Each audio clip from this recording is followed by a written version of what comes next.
ఫారూకు, భూమా, శిల్ప కుటుంబాలు చాలా బలంగా ఉన్నాయి. ఇక్కడ ఆర్థికంగా బలంగా ఉన్నారు, రాజకీయంగా కూడా బలంగా ఉన్నారు. అటువంటి కుటుంబాలను మీరు ముందర పెట్టుకొని మీరు ఏ విధంగా నెట్టుకురొద్దాం అనుకుంటున్నారు? ఇండియాలో ఉన్న ప్రతి రాజకీయ కుటుంబము ఆర్థికంగా నాకన్నా చిన్న కుటుంబాలే. నేను పుట్టుకతో భూస్వామ్య కుటుంబంలో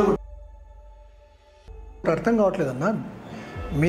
మీరు ఎంచుకున్న బీజేపీ పార్టీ ఒకవేళ సెంట్రల్ గవర్నమెంట్లో చాలా బలంగా ఉండొచ్చు, కానీ ఆంధ్రప్రదేశ్లో చాలా బలహీనంగా ఉంది. ఇక్కడ ఉన్న వైఎస్ఆర్సీపీ పార్టీ కానీ టీడీపీ వాళ్ళ ముందు నిలవలేని పరిస్థితిలో ఉంది బీజేపీ పార్టీ.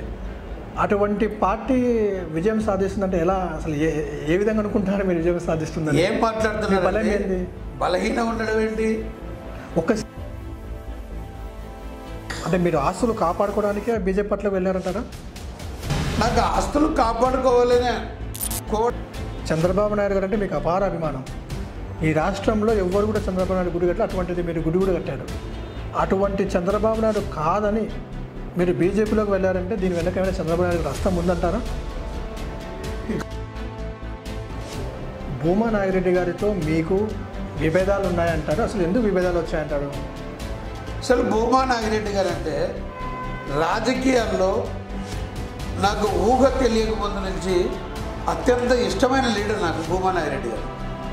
ఎందుకంటే ఆయన దగ్గరికి వచ్చే జనము కానీ, ఆయన సమస్యల మీద స్పందించే తీరు కానీ, మనసులో ఒకటి బయట ఒకటి లేకుండా, కల్మషం లేకుండా తన వాడు అంటే కాపాడుకోవడానికి ఎంత దాకా తెగిస్తాడనే పేరు భూమా నాగిరెడ్డిలో నేను ఆయన దగ్గర నుంచి గమనించాను.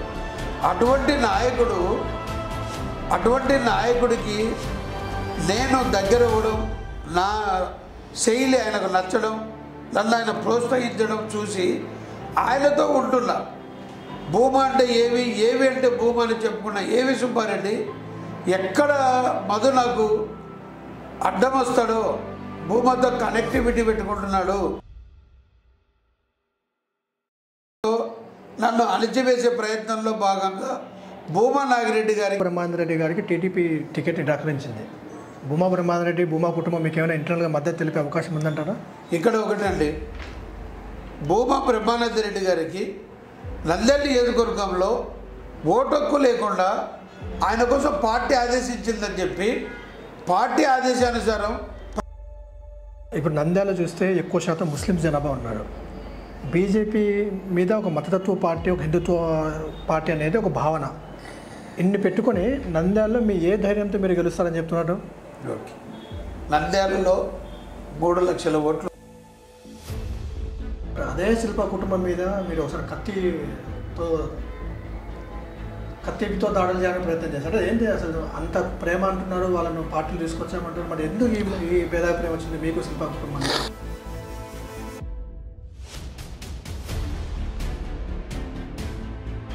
నేను కత్తి పట్టాలు తెచ్చిందంటే అవసరమైతే కళ్ళపడతాం, సమాజానికి ప్రమాదం వస్తే కత్తి పట్టాలు చూస్తుంది, మళ్ళీ కూడా కొడతా.